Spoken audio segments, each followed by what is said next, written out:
Immediately after the race, Ken Miles was extremely upset in that he was the resident Shelby driver.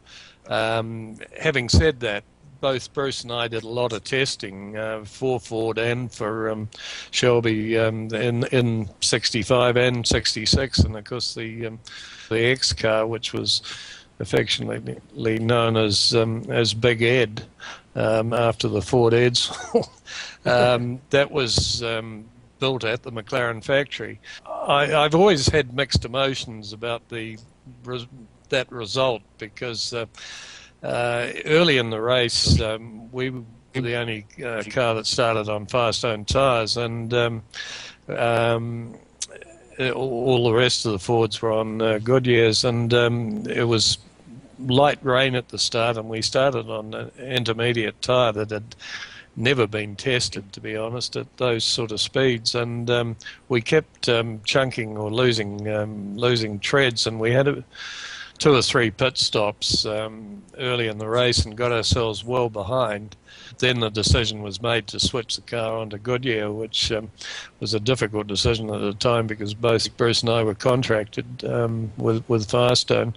But the end result was that after we switched to Goodyear, Bruce said to me at a pit stop, he said, let's just drive the doors off this thing for the rest of the race because we've got well behind, we've got nothing to lose.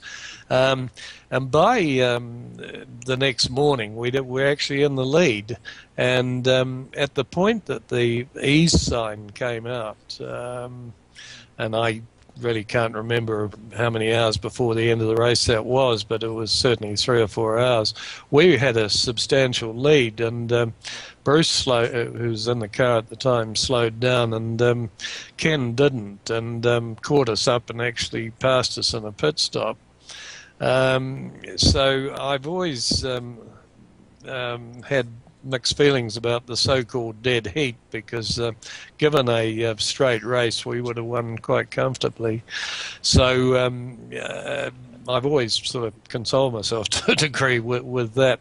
But the in terms of the